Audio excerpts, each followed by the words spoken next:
Hello everybody, this is Keeping It Real with FK and I'm your host Faisal Kapadia. तो जी आज हमारे साथ जो शख्स बैठे हुए हैं काफ़ी मंजे हुए, काफ़ी पुराने इंडस्ट्री में मॉडल थे, एक ज़माने में सुपर मॉडल भी थे, इनका अपना एक ब्रांड भी था बहुत मशहूर कपड़ों का। उसके बाद एक्टिंग, उसके बाद अब जो है इनका एक पूरी रेंज है प्रोडक्ट्स की, बेटर परफ्यूम्स या हर्बल प्रोडक्ट्स हैं इनका एक बड़ा फेमस प्रोडक्ट है जो मैं बड़ी शौक से यूज़ करता हूँ, एंटीऑक्सीडेंट की एक पिल है। तो Ejaz Aslam sahab, welcome on our podcast. Thank you very much Faisal, कैसे हैं आप? तो एजाज भाई अपनी स्टोरी ज़रा बताएं, अपनी जर्नी बताएं, कहाँ से शुरू हुए, क्या किस तरह आए इस फील्ड में, कैसे आए और मॉडलिंग कैसे शुरू की सबसे पहले? इंटरेस्टिंग जर्नी है मेरी। स्टार्ट बड़ा इंटरेस्टिंग है। मुझे मोहल्ले में और फैमिली में सब लोग बोलते थे कि तुम मॉडलिंग करो, तो बिकॉज ऑफ द लुक्स। लेकिन मैं बचपन में बहुत मोटा था और कोई 12-13 साल की एज में बहुत शदीद मोटा था, मतलब 42 मेरी वेस्ट थी, उस लेवल तक मोटा था। तो फिर एक पॉइंट पे आके बंदा रियलाइज़ करता है कि यार ये तो ना अटेंशन मिल रही है आपको, ना जो है आप अच्छे लग रहे हैं, कोई कपड़े पहनो तो वो जब रियलाइजेशन होती है बच्चों को, तो वो एक रियलाइजेशन हुई कि यार अब वज़न कम करना चाहिए। बहुत खाता था, फजूल खाता था, जंक खाता था सारा वक्त, तो वो स्टॉप लगाया। और जल्दी अगर रियलाइज़ हो जाए तो बेबी फैट होता है, उसको निकालने में आसानी होती है। अब जैसे जैसे आपकी एज बढ़ती जाती है तो आपको वेट मैनेजमेंट और मुश्किल हो जाती है। तो बस वो रियलाइज़ कर लिया 13-14 साल की उम्र में। एक्टिव बहुत था, मोटा होने के बावजूद स्पोर्ट्स सारे खेलता था, शौकीन तरीन था स्पोर्ट्स का, क्रिकेट, बैडमिंटन। और बैडमिंटन तो मैं नेक्स्ट लेवल खेलता था, वो पूरे मोहल्ले में बेस्ट प्लेयर होता था, मैचेस खेलने आते थे लोग। तो खैर एनीवेज हुआ ये कि जब वज़न कम किया, एक स्ट्रगल की वज़न कम करने में। जब वज़न कम हो गया तो लोगों को लगता था कि यार ये तो कुछ अलग ही बंदा निकल आया अंदर से, मॉडलिंग करनी चाहिए इसको। तो दोस्त के घर एक गया, वहाँ पर एक ऐड शूट हो रहा था, तो वहाँ उन लोगों ने मुझे देखा और मेरा दोस्त बड़ा मॉडलिंग में इंटरेस्टेड था। वो भी अच्छा गुड लुकिंग लड़का था, हाइट थोड़ी कम थी, लेकिन वो उसको जो है उसको बहुत शौक़ था कि वो मुझे किसी तरह मिल जाए चांस कोई। तो मैं खैर उसने कहा शूट हो रही है मेरे घर, तो मैं शूट पे चला गया। वहाँ बात ख़त्म हो गई। उन लोगों ने मुझे कहा कि यार तुम मॉडलिंग करोगे? मैंने कहा हाँ, आप बताइएगा, मुझे कोई ऐड हो तो मैं कर लूँगा। तो फिर अचानक मुझे वो एक दिन मैं शॉपिंग कर रहा था सुपरमार्केट में, तो वहाँ पर वो बंदा दोबारा मिला, कहने लगा अरे तुम कब वापस आए अमेरिका से? मैंने कहा अमेरिका तो मैं गया ही नहीं। तो वो कहने लगे नहीं यार, तुम्हारे दोस्त से हमने पूछा था कि भाई हमने उससे मॉडलिंग करवानी है, तो उसने कहा वो तो चला गया अमेरिका पढ़ने के लिए, अब नहीं है यहाँ। तो खैर वो चाह रहा था कि उसका चांस बन जाएगा, वो किस्मत मेरी थी। तो फिर उन्होंने मुझे कहा नहीं यार, उसने ये बोला था। और उसके बाद फिर उन्होंने मेरा फ़ोन नंबर वगैरह लिया, मुझे कॉल की। तो मैंने सबसे पहला एक कमर्शियल किया जिलेट का, और वहाँ से वो जर्नी स्टार्ट हुई। वो जिलेट का जब मैंने कमर्शियल किया, पूरे कमर्शियल में मेरे मुंह पे शेविंग क्रीम लगी हुई थी, तो पहचानने ही नहीं आता। मैंने कहा यार ये कैसा कमर्शियल हुआ, पहचानने में ही नहीं आ रहा। खैर उसके बाद उन्होंने मुझे एक और ऑफ़र किया, फिर मुझे एक शेविंग क्रीम का कमर्शियल ऑफ़र हुआ, टच मी शेविंग क्रीम। तो वो वहाँ से सही मेरी जर्नी स्टार्ट हुई। वो ओवरनाइट इतना पॉपुलर हुआ वो ऐड के लोग पहचानने लगे, देखने लगे। बिल्कुल मुझे चेंज लगी दुनिया, अपनी ज़िंदगी कि ये हुआ क्या है मेरे साथ। फिर मुझे ड्रामों की ऑफ़र आई। सबसे पहले मुझे अरूसा की ऑफ़र आई। भजिया का मुझे कॉल आया अचानक कि भाई हम अरूसा ड्रामे में तुम्हें लेना चाहते हैं। तो उस वक्त मैं पढ़ रहा था, तो मेरे वालिद ने कहा कि भाई पहले तुम पढ़ लो, क्योंकि मेरे अब्बा भी एक्टिंग लाइव जिस वक्त ड्रामे बनते थे तो उस वक्त वो एक्टिंग करते थे। तो बेसिकली वो चाहते थे मैं करूं, लेकिन अम्मी कहती थी नहीं भाई ये बड़ा टाइम ज़ाया किया है तुम्हारे बाप ने, तो तुम्हें नहीं करनी है ये एक्टिंग वैक्टिंग। तो मैं उनसे कहता था एक दफ़ा करने दें, वो कहने लगी नहीं, पहले पढ़ लो फिर जो करना है करना। तो वहाँ से फिर मैंने वो अरूसा मना कर दिया। तो मेरे फादर ने फिर भजिया से बात की, उन्होंने कहा अभी पढ़ रहा है ये, तो ज़रा पढ़ लिख जाए फिर ये आप करवाइएगा इससे। उन्होंने कहा हाँ ये बात बिल्कुल ठीक कह रहे हैं आप, फिर अभी इसका ध्यान हट जाएगा, चलें ठीक है कोई बात नहीं। फिर अदनान सिद्दीकी को मिला वो प्रोजेक्ट। उसके थोड़े अरसे के बाद फिर मुझे कशकोल की ऑफ़र आई, वो भी मैं गया, स्क्रिप्ट लेके आया। पता ही नहीं था, एक सुपर मॉडल होता था तो वो एटीट्यूड वो वाला था कि हम गए, हमने कहा ये क्या है भाई ड्रामा, इतनी मोटी स्क्रिप्ट। मैं गया घर लाया तो अम्मी ने कहा भाई बिल्कुल नहीं करना तुमने, फिर तुम लेके आ गए हो स्क्रिप्ट। 2 दिन बाद मैं गया, काज़िम पाशा उसके डायरेक्टर थे, उनको जाके मैंने कहा काज़िम साहब नहीं कर रहा, तो वो कोई कुर्सी से 4 फुट ऊपर उछल गए। उन्होंने कहा तुम पागल तो नहीं हो गए, चीखना चिल्लाना शुरू हो गए। मैंने कहा तुम पागल हो गए हो, तुम्हें पता है ये क्या है, ये तुम क्या चीज़ छोड़ रहे हो, तुम्हारा दिमाग सही है, तुम एबनॉर्मल हो। मैंने कहा ये क्या हो गया इस आदमी को मैंने कहा ये क्या कह रहे हैं। मैंने कहा नहीं करना, बस बाद में कर लेंगे। मैंने कहा यार निकल जाओ तुम यहाँ से। निकल गया। मैंने अपने दोस्त को फ़ोन किया, मैंने कहा यार मुझे उधर से पिक कर लो। निकल गए। खैर जाके अम्मी को कन्विंस किया, मेरी बहनों ने, मेरे अब्बा ने कहा एक ड्रामा करने दे इसको, सही है ये एक ही करेगा, बस सेट है। तो फिर खैर मेरी वालदा कन्विंस हो गई, उन्होंने कहा बस एक करना। मैंने अगले दिन फ़ोन किया काज़िम साहब को, मैंने कहा काज़िम साहब मैं करना चाह रहा हूँ। कहने लगे अरे यार तुम क्या पागल आदमी हो, अब तो मैंने ले लिया लड़का, लेकिन मुझे मज़ा नहीं आ रहा, मुझे 1-2 दिन दो। मैंने कहा ठीक है। शाम को उनका कॉल आ गया, कल आ जाओ ईस्टर्न स्टूडियो। चला गया मैं वहाँ, उन्होंने मुझसे 2-4 लाइनें पढ़वाई, फिर उन्होंने कहा बस बाकी मैं संभाल लूँगा, तुम आ जाना, तुम टीजर्स चले जाओ, तुम्हारे कपड़े बनेंगे। टीजर्स चला गया, कपड़े ही कपड़े, वो उस वक्त टीजर्स के कपड़े होते थे, टीजर्स का बड़ा नाम था, बहुत नाम था। तो वो टीजर्स के कपड़े इतने सारे बन गए और वो तैयार हो गए। फिर कोई 10 दिन के बाद मेरी शूट, तो वो शूट वहाँ से फिर वो जर्नी स्टार्ट हुई। और 6th एपिसोड में मेरी अपीयरेंस हुई थी कशकोल ड्रामे में। तो वो जब 6th एपिसोड चली है तो वो एक ओवरनाइट जिसको कहते हैं ना, आप दुनिया बदल, ऐसे सूरज चांद वाली बात हो गई, बिल्कुल दुनिया बदल गई। और फ़ोन आ रहे हैं, फिल्मों की ऑफ़र्स, फिर इंटरव्यूज़, डॉन न्यूज़, ये सब बड़े बड़े मैगज़ीन्स, अखबार, मैग। फिर वहाँ से मैंने मॉडलिंग भी थोड़ी स्टार्ट कर ली, और होते होते फिर उस ज़माने के जो टॉप मैगज़ीन्स होते थे उनके कवर्स, और वो फिर जर्नी वहाँ से स्टार्ट हुई। तो बड़ा लंबा एक सफ़र था वो, फिर वहाँ से चलता रहा। तो वो अम्मी से वादा किया था कि एक ड्रामा करूँगा, लेकिन वो फिर वो नहीं रुका मैं। अब अम्मी खुश हैं? अब अम्मी खुश हैं। अच्छा एजाज भाई मुझे ये बताएं, आपने उस वक्त काम किया है जब उजरत जो होती थी कोई भी काम करने की, बहुत कम होती थी। बिल्कुल। तो आपने, मुझे कई बार हमारी बात भी हुई है, आप बताते हैं, आप ज़रा हमारे सामीन को बताएं कि आपको एक शूट के एज अ सुपर मॉडल कितने पैसे मिलते थे? मैं हाईएस्ट पेड मॉडल था एक पॉइंट पे। जो टीवी के एड्स होते हैं उनके लिए 15,000 रुपये मिलते थे उसके, पूरे ऐड के? पूरे ऐड के, और 2 दिन में शूट होता था, कभी 3 दिन भी लग जाते थे। और क्योंकि लड़कों को उस ज़माने में मेल मॉडल्स को पेमेंट देने का रिवाज ही नहीं था, उस वक्त फीमेल मॉडल्स बहुत डोमिनेट करती थी। फीमेल मॉडल्स को पैसे दिए जाते थे, मेल मॉडल्स को दिए ही नहीं जाते थे। तो ये बड़े साल लगे इस परसेप्शन को, इस कॉन्सेप्ट को चेंज होने में। तो ये था। फिर उसके बाद ड्रामा भी आप करते थे तो 80-85 हज़ार रुपये मिलते थे पूरे ड्रामे के, जिसकी महीनों शूट चलती थी। और उस ज़माने में ये कोई कॉन्सेप्ट नहीं था कि सुबह 10 बजे शूट शुरू होगी तो रात के 10 बजे ख़त्म हो जाएगी। शुरू होने का टाइम कोई भी हो, ख़त्म होने का कोई टाइम नहीं होता था। और रिहर्सल्स होते थे, प्रॉपर रीडिंग्स होती थी भी होती थी। स्पेशली पीटीवी के जो डायरेक्टर्स थे वही प्राइवेट प्रोडक्शन में आए थे, तो वो पहले एक हफ्ता रीडिंग्स होती थी। सब एक्टर स्क्रिप्ट लेके बैठते थे, वो अपनी अपनी लाइंस जिसकी जिस बारी में आती थी वो बोलती थी। डायरेक्टर उसको सही करता था कि या ऐसे नहीं ऐसे बोलना है, ऐसे नहीं ऐसे बोलना है, यहाँ ये नहीं कि सेट पे आए और स्क्रिप्ट हाथ में थमा दिया शुरू हो। अब जैसे ये होता है कि बस स्क्रिप्ट आया, सेट पे दिया, ये याद कर लें, सीन हम याद करते हैं और जाके करा देते हैं। मगर उस जमाने में तो डिजिटल भी नहीं होता होगा ना, जहाँ पे फिल्म होती होगी? कोई डिजिटल नहीं था, बल्कि उस वक्त तो वन टेक।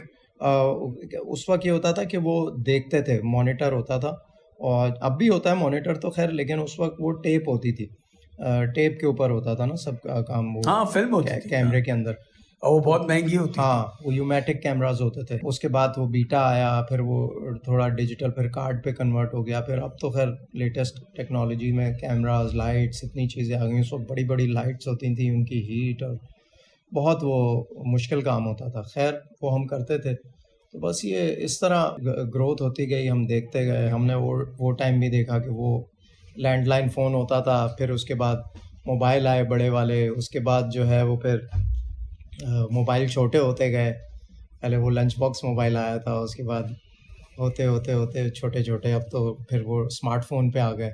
वो सारी एक जर्नी है जो हमने। एजाज भाई मुझे एक बात बताएं, सबसे मुश्किल प्रोजेक्ट आपने कौन सा किया है जिंदगी में? मैंने एक दो प्रोजेक्ट हैं जो कि मुझे पसंद भी बहुत है, और बहुत एक टफ़ एक्सपीरियंस था। एक मैंने एयरफोर्स का एक प्रोजेक्ट किया था, शेर दिल नाम था उसका। और वो एक मेरी बचपन की एक फैंटेसी थी कि मैं छोटा होता था तो मुझे ये होता था, कोई पूछता था कि भाई बड़े होके क्या बनोगे, पायलट मैं कहता बनना था पायलट बनूंगा। मेरे ख्याल में हर लड़के को शौक हाँ होता है कि होता भाई है। फाइटर पायलट बनना है। हाँ तो वो मेरी F-16 चलाएंगे। एक फैंटेसी थी कि भाई F-16 में बैठना। और वो जब मैंने शूट किया तो F-16 में भी बैठा, फिर जहाज़ की जो हमने फ्लाई किया, वो सारी चीज़ें वो उस जर्नी से गुजरा।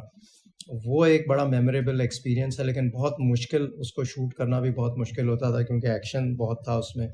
फिर एक मैंने ड्रामा किया था किस्मत, वो ज़ुहैब हसन ने अपनी एल्बम एक कई सालों के बाद अपने आप को रीलॉन्च किया था, तो वो जियो का प्रोजेक्ट था। वो हमने कई मुल्कों में शूट किया था, श्रीलंका, दुबई, पाकिस्तान में लाहौर में उसकी शूट हुई, कराची में शूट हुई। तो वो बहुत ही एक नेक्स्ट लेवल था, उसमें हेलीकॉप्टर्स थे और वो उसमें ईमान अली थी मेरे साथ और मैं था। फिर एक मेहंदी ड्रामा हमारा बहुत हिट हुआ था जिसमें मैं और आमना हक थे, अदनान सिद्दीकी, हुमायूं, आयशा खान। वो वाला एक प्रोजेक्ट बहुत मेमोरेबल था जावेद फाजिल का। अच्छा, आपकी अदनान सिद्दीकी, हुमायूं सईद से बहुत दोस्ती है, तो कोई मेमोरेबल वाकया है आप तीनों का जो आप सुनाना चाहते हैं, बहुत जो सुना सकते हैं? हाँ, वाकया तो बहुत है, सुना सकते हैं, आपने सही कहा। एक दफ़ा हमें फैशन शो मिला लाहौर का और मैं और अदनान वहाँ गए लाहौर। हमने कहा, अब अदनान साहब एक केयर फ्री आदमी है, तो अदनान जब ट्रैवल करता था वो कुछ भी नहीं साथ लेके जाता था, खाली हाथ चला जाता था। मुझे तो लगता है वो अभी तक ऐसे ही है। अब भी एक बैग लेके 1 महीने के सफ़र पे चला जाता है, इतना सा बैग। अभी उस दिन ये जा रहा था पिछले हफ्ते, तो मैं रात में इसके घर गया, सुबह इसकी फ़्लाइट थी, तो मैंने कहा तुम 1 महीने के लिए जा रहे हो, इतना छोटा सा बैग? बस यही है, फोल्ड कर करके उसमें कपड़े, चश्मे, ये जो 4-5 चीज़ें। अभी हम लास्ट ईयर लंदन में साथ थे, तो एक जैकेट, एक वो ट्राउज़र, लोअर और एक जूते रखे हुए थे। पूरा महीना रोज़ रात को धो के और सुबह वही पहन लेता था। खैर एनीवेज, जो हम लाहौर गए तो मैं और ये रूममेट थे, मैं और अदनान। मैं सुबह जब सो के उठा तो मेरा ब्रश भी गीला, मेरी सारी चीज़ें यूज़ हुई। मैंने कहा भाई ये किसने यूज़ किया है क्या? कह रहा है मैंने यूज़ किया। मैंने कहा मेरा टूथब्रश तुम कैसे यूज़ कर सकते हो यार? कहने लगा तो क्या हुआ यार, हम तो यही करते हैं भाई। और टूथब्रश भी मेरा यूज़ कर लिया। अब अपने मलंग है वो, मलंग है। अंडरगारमेंट्स आप लेके जाते हैं, मेरा अंडरवेयर पहन के चला गया। तो मतलब इस तरह की चीज़ें करता था। मैं नहीं लाया हुआ कुछ भाई, यही दो मुझे। अच्छा भाई सही है। तो इस तरह के और बहुत हमने ट्रैवल, बहुत एक ज़माने में बहुत ट्रैवल होता था, ड्रामे भी बहुत बहुत बार बनते थे, फैशन शोज़ वगैरह। तो ट्रैवल की बहुत यादें हैं। तो वो अच्छा एजाज भाई, ब्रांड्स के बारे में बताएं। आपने अपना ब्रांड लॉन्च किया एजाज असलम, फिर आपके 6 स्टोर थे, फिर आपने वो बंद कर दिया। अभी आपकी पूरी एक प्रोडक्ट रेंज है हिमानी के साथ। आपको हमेशा से एंटरप्रेन्योरशिप का शौक था? बिल्कुल था, क्योंकि मेरी सारी फैमिली बिजनेस में थी, तो मैंने यही सोचा था जब मैं पढ़ लूँगा तो मैं बिजनेस ही करूँगा, मैं जॉब नहीं करूँगा। तो ये एक शुरू से ही परसेप्शन दिमाग में यही था। तो मैंने जब स्टार्ट किया तो हमारी मोस्टली फैमिली का प्रिंटिंग बिजनेस था, तो मैंने स्टार्ट वहाँ से लिया। मैं अपने शूट लेदर जैकेट्स वगैरह के जो कंपनीज होती थी वो एक्सपोर्ट के लिए यूज़ करती थी, तो मैं उनसे मॉडलिंग भी करता था। मैं उनसे एक पैकेज बना रहा था कि भाई मैं मॉडलिंग भी करूँगा, आपके जो ब्रोशर्स हैं वो भी मैं प्रिंट करके दूंगा। तो इस तरह वहाँ से मेरा वो कॉलेज के ज़माने में ये स्टार्ट हुआ और मैं उनकी मॉडलिंग भी करता था और उसके बाद में उनके ब्रोशर्स भी प्रिंट करता था और वो एक पूरा एक पैकेज बना लेता था उनसे। तो वो फिर वो पैसे जमा करके मैंने अपनी पहली गाड़ी भी उसी में से ली थी। बाइक का शौक़ था उस वक्त भी, कभी बाइक लेता था, कभी गाड़ी लेता था। तो उस वक्त यही शौक़ होते हैं लड़कों के। तो फॉक्सी ली थी सबसे पहले 30,000 रुपये की, बड़ी ज़बरदस्त 1974 का मॉडल। और बेच दी? फिर 1-2 साल रख के बेची, फिर दूसरी गाड़ी ली। फिर इस तरह आहिस्ता आहिस्ता काम चलता रहा और अपने ही पैसों से फिर मैं करता रहा। फिर मैंने अपने वालिद साहब से नहीं लिए कभी पैसे। उसके बाद फिर अपना ब्रांड लॉन्च किया। कपड़ों का बहुत शौक़ था, हर डिज़ाइनर के लिए मॉडलिंग करता था, तो शौक़ वैसे ही पहनने का था। तो वो बस फिर जब काम स्टार्ट किया तो मैंने कहा कुछ बेसिक्स तो सीखनी ज़रूरी हैं इसके लिए। फिर मैं लंदन कॉलेज ऑफ फैशन गया, वहाँ से मैं जा के 3-3 महीने के कोर्स करके आ जाता था। तो वो 1 साल मैंने इस तरह वो सीखा बेसिक्स के भाई कलेक्शन लॉन्च करनी है तो उसका क्या तरीका होता है, कैसे स्टोरी बोर्ड बनता है, कैसे कलेक्शन डिज़ाइन करते हैं आप, कैसे उसको लॉन्च करते हैं, वो सारी चीज़ें की। फिर बिज़नेस आहिस्ता आहिस्ता एक शॉप से फिर 6 स्टोर्स कर लिए। पहली शॉप आपकी मोहम्मद अली सोसाइटी पहली थी जमजमा पे, अच्छा, वहाँ से फिर मोहम्मद अली सोसाइटी, फिर पार्क टावर्स, फिर तारिक रोड, फिर हम लाहौर चले गए। लाहौर में हमने 3 शॉप्स खोली, फिर MM आलम पे खोली, फिर मॉल ऑफ लाहौर में खोली, फिर गुलबर्ग में खोली। तो इस तरह वो मेरा था। तो 2012 में मैंने फिर प्रोडक्शन बिजनेस में आ गया, प्रोडक्शन स्टार्ट कर दी, ड्रामे बनाना स्टार्ट किए। तो बस वहाँ पर फिर एक गलत एक डिसीजन हुआ जिसकी वजह से मुझे अपना ब्रांड जो है वो बंद करना पड़ा। वो भी मैंने इसलिए किया, मैंने कहा कि यार मैं अगर ऐसे ही चलूँगा तो ब्रांड का नाम ना ख़राब हो, क्वालिटी ख़राब ना हो। तो वो एक मैसअप हो गया था एक रॉन्ग पार्टनरशिप की वजह से, तो वो मैंने वहाँ उसको रोक दिया। उसके बाद था कि ब्रांड तो है, जाज़ असलम एक ब्रांड बन चुका था। तो फिर मैंने अभी कोई 2 साल हो गए हमें, मैंने हिमानी के साथ पार्टनरशिप की और अपना skin care, health care brand launch किया और अब हम परफ्यूम्स में आ गए। तो अब मेरा ये होता है कि जो काम करो उसको पहले समझो, उसको सीख लो, फिर मज़ा आता है, आप एंजॉय करते हैं। अब हम परफ्यूम में माशाल्लाह हमें इतना अच्छा रिस्पॉन्स है, हम चैलेंज कर सकते हैं कि भाई हमारी प्राइस में इस तरह की क्वालिटी लोकल ब्रांड्स में कोई नहीं दे रहा, ना दे सकता है, क्योंकि हर एक की अपनी मैन्युफैक्चरिंग नहीं है। सो हिमानी से ये फ़ायदा हो गया कि उनका परफ्यूम का अपना एक बहुत बड़ा सेटअप है। तो अब हम अपनी सिग्नेचर सीरीज़ ऑफ परफ्यूम्स पे भी काम कर रहे हैं। सो मज़ा आ रहा है अब इस चीज़ में ना, मैं बहुत एंजॉय करता हूँ डेवलपमेंट। जब क्रिएट करनी होती है कोई चीज़, तो क्रिएटिव आदमी हूँ, तो वो बस मज़ा आता है कि कोई नई चीज़ बनाना उसको स्क्रैच से। अब जो हम परफ्यूम्स बना रहे हैं, परफ्यूम्स की भी बड़ी एक साइंस है, उसके नोट्स, उसको बैलेंस करना, उसकी फ्रेगरेंसेस को डिसाइड करना। तो ये सारी चीज़ें जो हैं वो अब हमारा वो नेक्स्ट फेज़ चल रहा है। I am looking forward to it. इंशाल्लाह आप देखेंगे 1-2 महीने। एजाज भाई, मुझे एक बात बताएं कि आप बहुत ज़्यादा रिसर्च करते हैं, मैंने आपके साथ काम भी किया है, चाहे आपका शूट हो, चाहे आपका कोई परफ्यूम लॉन्च हो रहा हो, बहुत ज़्यादा आप उसमें जिसको कहते हैं घुसते हैं, पढ़ते हैं, रिसर्च करते हैं, डिफरेंट चीज़ें ट्राई करते हैं। क्या आपको ये चीज़ नई जनरेशन में इसका फुकदान नहीं नज़र आता? आपने एक पूरी जनरेशन देखी है एक्टर्स। बिल्कुल है, इस चीज़ की कमी है, लेकिन उसकी वजह मुझे लगता है ये है कि नई जनरेशन हमारी जो है वो बहुत ज़्यादा चीज़ों में बिजी है because of the digital media. हमारे पास वो नहीं होता था, तो हमारी वो जो रूट्स है ना, उसके अंदर ये बात आ गई है कि बस वो जो भी चीज़ करनी है उसकी रिसर्च पूरी करके और उसको सीख के फिर करना है। शॉर्टकट्स नहीं है मेरी लाइफ में। मैं एक्सपीरियंस से लर्न करता हूँ चीज़ें, और जो चीज़ आप एक्सपीरियंस से लर्न करते हैं उसका कोई शॉर्टकट नहीं होता। So going for shortcuts is a very temporary thing. जब आप शॉर्टकट्स लेके चल रहे होते हैं तो आपका इंटरेस्ट ख़त्म हो जाता है थोड़े अरसे के बाद काम करके उस चीज़ में से। सो वो इंटरेस्ट जब ख़त्म हो गया तो वो आपके लिए चीज़ बेकार हो जाती है। फिर आप नई चीज़ ढूंढते हैं कि यार अब इस पे चले जाएँ या अब इस पे चले जाएँ, तो वो बड़ा एक टेम्परेरी फेज़ होता है। वो मैं टेम्परेरी फेजेस वाला आदमी नहीं हूँ। मैं फिर कर रहा होता हूँ तो मैं बहुत इन्वॉल्व होके करता हूँ, और जो मेरे साथ टीम होती है वो भी साथ फिर इन्वॉल्व हो जाती है। So it's a learning process. मैं कई दफ़ा हमारे यंगर एक्टर्स होते हैं, उनके साथ काम कर रहा होता हूँ तो ऑब्ज़र्व बहुत करता हूँ मैं, तो उनसे भी सीख रहा होता हूँ चीज़ें।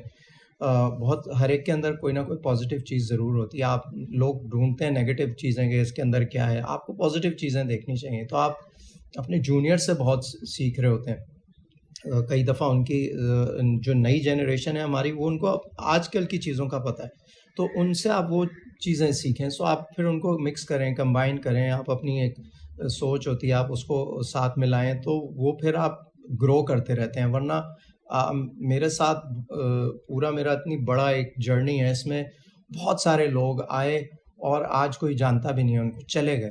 3-4 लोग हैं हम जिन्होंने इस फ़िलॉसफ़ी पे और इस तरह काम किया। आज आप देख रहे हैं हुमायूं है, फैसल है, अदनान है, ये सारे वो लोग रह गए, नुमान एजाज़ हैं, कि जो अपने आप को वक्त के साथ चीज़ों के साथ चेंज करते गए या अडेप्ट कर ली उन्होंने नई चीज़ों को भी अपने साथ, पुरानी चीज़ों के साथ मिक्स किया। तो ये बड़ा ज़रूरी होता है कि आप लर्न करें। So you have to have that attitude of learning all the time. तो हर रोज़ हम नई चीज़ें लर्न कर रहे होते हैं, नए सेट पे जाते हैं, नए लोगों से मिलते हैं, तो आपको उनसे कुछ सीखने को मिलता है। So that is very important. मुझे ये बताएं कि जो ये सोशल मीडिया की हम बात कर रहे हैं, सोशल मीडिया में आजकल ये हो गया कि इंडोर्समेंट्स इतनी आ जाती हैं सोशल मीडिया पे कि प्रोड्यूसर्स जिनसे ऑफन मेरी बातचीत होती है वो कहते हैं कि इनको काम में कोई इंटरेस्ट ही नहीं, क्योंकि महीने के 15 लाख रुपए तो ऐसे कमा लेते हैं। तो क्या इससे हमारी इंडस्ट्री को नुकसान हो रहा है? बिल्कुल हो रहा है। हमारी इंडस्ट्री को नुकसान इस तरह से हो रहा है कि एक्टर जब आता है नया, वो एक्टर बनने आता है, फिर वो सोशल मीडिया की कैंपेन्स और उसमें पैसा इतना इन्वॉल्व है इसमें, तो वो उसका इंटरेस्ट उस तरफ ज़्यादा हो जाता है बिकॉज पैसे क्विक मिल रहे होते हैं। आपने एक शाउट आउट बनाया, आपको मिल गए पैसे, आपकी उसको ये होता है कि मेरी फॉलोइंग बढ़ती जाए, और इंस्टाग्राम डिजिटल के ऊपर लोगों के साथ इंटरेक्शन करना और वो फिर फॉलोइंग बढ़ाना, वो फोकस वो हो जाता है, फोकस शिफ्ट हो जाता है बेसिकली। क्राफ्ट पे फोकस नहीं हाँ, रहता, एक्टिंग पे नहीं तो रहता। आप जिस काम के लिए आए होते हैं वहाँ से फोकस हट जाता है। तो आप जो भी चीज़ करें उसको पूरी अटेंशन के साथ जब तक ना करें, तो वो फिर आपका फोकस वो नहीं रहता, ना फिर वो आपकी परफॉर्मेंस नज़र आती है। तो वो आहिस्ता आहिस्ता क्या होता है, फिर कोई नया आता है वो टेक ओवर कर लेता है। सो वो गैप उसी वक्त तक जब जैसे ही वो गैप फिल होता है तो वो बंदा फिर साइड पे हो जाता है। अभी भी आप देख लें यंगर उसके अंदर हमारे जो लोग जिनका एटीट्यूड का इशू आ जाता है या वो उनका फोकस हटता है, तो दूसरा नया बंदा आके उसको रिप्लेस कर देता है, फिर वो लाइमलाइट में आ जाता है। सो वो बड़ा शॉर्ट टर्म होता है। तो जो लोग फोकस होते हैं वो 4-5 रहते हैं, वो फिर अपना बैलेंस लेके चल रहे होते हैं। So चलिए, balance is एटीट्यूड की important। आपने बात की, तो आजकल तो जरा सा कोई चीज आगे पीछे हो जाए तो स्टार सेट छोड़ के चले जाते हैं। आप लोगों के जमाने में तो डायरेक्टर थप्पड़ भी मार देता था लोगों को। भाई सेट छोड़ के जाना जो है ना, हमारे टाइम पे गुनाह समझा जाता था। एक भाई सेट छोड़ दिया तो बहुत बड़ी बात हो गई और बहुत डिसरिस्पेक्टफुल समझा जाता था कि भाई ये सेट क्यों छोड़ के गए, तो उसको एक क्राइम समझा जाता था। आजकल जो है वो इस तरह की सिचुएशन नहीं है। आजकल कोई ज़रा सा भी कोई ऊंच नीच हुई तो आप चले जाते हैं।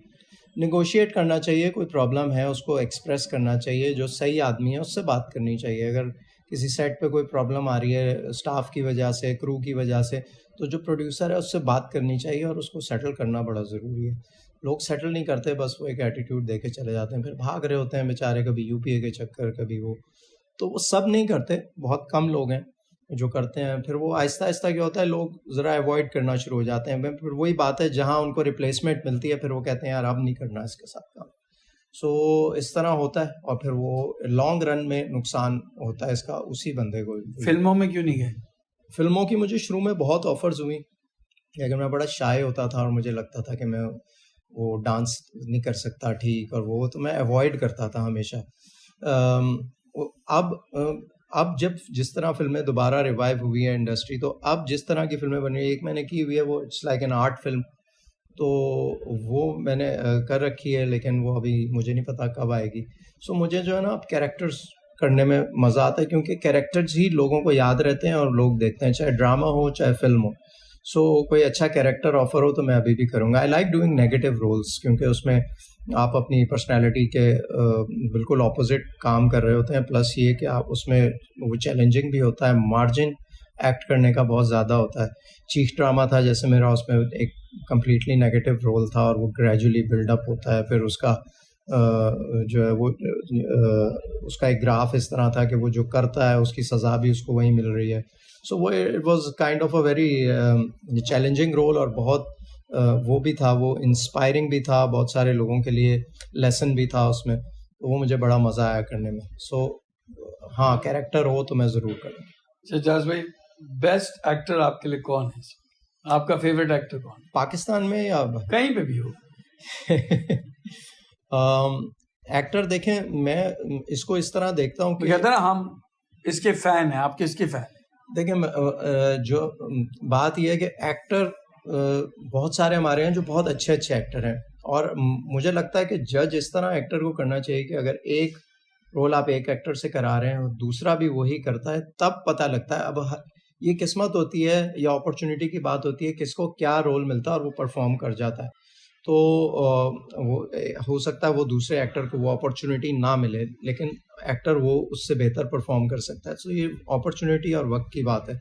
लेकिन 3-4 एक्टर्स हैं जो कि जिन्होंने शुरू से बड़ा स्टेबल अपना करियर रखा और बड़े देख के रोल सेलेक्ट किए। नुमान एजाज है, फैसल कुरैशी है, हुमायूं ने हमेशा बड़ा सिलेक्टिव काम किया, अदनान हो गया। नए एक्टर्स में अगर आप देख लें, बिलाल अब्बास जो है उसने बड़ी एक वर्सिटैलिटी है, वो बहुत अच्छा काम करता है, और 2-3 और हैं इस तरह जो कि बहुत अच्छा काम करें। इमरान अशरफ है। सो दीज पीपल आर जिसको आप कहते हैं आर्टिस्ट, ये वो लोग हैं। और एक्ट्रेस? एक्ट्रेसेस में मुझे सबा कमर जो है ना, उसका काम बहुत पसंद है। वो उसकी वजह ये है कि वो बहुत इन्वॉल्व होकर करती है, और जब आप सबा के साथ किसी प्रोजेक्ट में काम कर रहे हो तो आप सबको बहुत तैयारी से काम करना पड़ता है। ये बड़ी अच्छी बात है, क्योंकि वो इतना इन्वॉल्व होती है तो फिर आपको होता है कि यार सामने से कुछ देना भी तो है ना उसको, कि भाई आप परफॉर्म कर रहे हैं तो या उस स्टैंडर्ड पे काम भी करना है। तो वो एक बड़ा मज़ा आता है, आप खुद बड़े चार्ज हो जाते हैं, तो वो एक एक्टर को बड़ी हेल्प मिलती है। तो अच्छा एक्टर सामने होता है तो आपकी भी ऑटोमेटिकली परफॉर्मेंस इन्हांस होती है। अच्छा जाज भाई, मुझे ये बताइए कि आपको इंडिया से कभी कोई ऑफर आई? इंडिया से मॉडलिंग की ऑफ़र आई थी, बल्कि एक ज़माने में मेरा जब ब्रांड था तो हम कनाडा गए थे, और कनाडा में हम एक एग्ज़िबिशन कर रहे थे अपने कपड़ों की। तो वहाँ हमारे पाकिस्तानी बहुत सारे डिज़ाइनर थे, तो वहाँ मुझे एक दफ़ा वहाँ हम थे अपने स्टॉल के ऊपर, तो 4 गोरे आए, एक टीम थी, तो उन्होंने मुझे कहा कि एक जीन्स का ऐड है, so would you be interested, but हमें जो है वो चेस्ट शेव करना होगा। और मैंने कहा यार ये पता नहीं क्या है, मैंने कहा यार मैं कल बताऊंगा सोच के। तो जब मैंने ये बोल दिया ना तो उसने बोला you know what's the brand, तो मैंने कहा नो, कहने लगा इट्स गेस जीन्स। सो वो उसके बाद ना मैंने जब बोला ना, वो मेरे साथ इमरान कुरैशी, मैंने कहा तुम पागल हो, तुम्हें पता है ये क्या था गेस जीन्स? तुम पूरी बसेस, पूरे बिलबोर्ड्स तुम्हारे यूएसए यूरोप में होने थे। वो नेक्स्ट डे वो ऑफेंड हो गए, शायद वो नहीं आया, तो मेरे से एक वो बड़ी अपॉर्चुनिटी मिस हुई। तो इस तरह की चीज़ें आती हैं, और सही टाइम पे आप डिसीजन ना लें तो वो चली जाती हैं। तो वो मुझे कोई बड़ा मैसेज अभी है, तक कोई मैसेज जो आप देना चाहेंगे लोगों को? मैं हमारी यंगर जनरेशन को या कोई भी हो, मैं ये मैसेज दूंगा कि जो आपका पैशन है ना, आप कोशिश करें उस प्रोफेशन में जाएं और वो ही काम करें। बिकॉज जो आपका पैशन नहीं होता, और जो आप किसी को देख के कहते हैं ना यार ये काम कर रहा है तो ये कर सकता है तो मैं क्यों नहीं कर सकता, उसमें आप सक्सेसफुल नहीं होते, क्योंकि वो आप दिल से नहीं कर रहे होते और वो आपका पैशन नहीं होता। छोटे से छोटा काम, कोई काम छोटा बड़ा नहीं होता, आपकी मेहनत होती है। जिस काम में भी आप जब जाते हैं तो आपका जो पैशन होता है उसको प्रोफेशन बनाते हैं तो आप बड़ा आगे जाते हैं उसमें, उस फील्ड में आप बहुत आगे जाते हैं। तो वो जो होता है ना कौवा चला हंस की चाल, वो वाली आपकी जो है ना स्ट्रैटेजी नहीं होनी चाहिए। आपको जो चीज़ आती है, जिसमें आपका शौक है, पैशन है, हमेशा वही काम करें, फिर उसमें आप ग्रो बहुत करते हैं, कोई लिमिट नहीं होती। सो मैं सबको यही मैसेज दूंगा कि find your passion. Thank you Ejaz भाई। Thank you. और जाते जाते ये बता दें कि आपका नाम जैजी किसने रखा? जैजी मेरा शोबिस का समझे नाम है, और मुझे ये नहीं याद कि किसने मुझे पहली दफ़ा बोला था, लेकिन सब ने ही बोलना। मैं सेट पे जाता हूँ तो फैसल भी मुझे जैजी बोलता है, बाकी जितने एक्टर्स हैं हमारे वो सारे सब जैजी ही बोल रहे होते हैं, तो वहाँ से बस वो फिर जैजी शुरू हो गया। थैंक यू एजाज भाई। और आप हमारे चैनल को सब्सक्राइब करें ताकि ऐसे मज़े की और हम आपके लिए सेगमेंट्स लेके आएँ। Thank you ji. Thank you very much.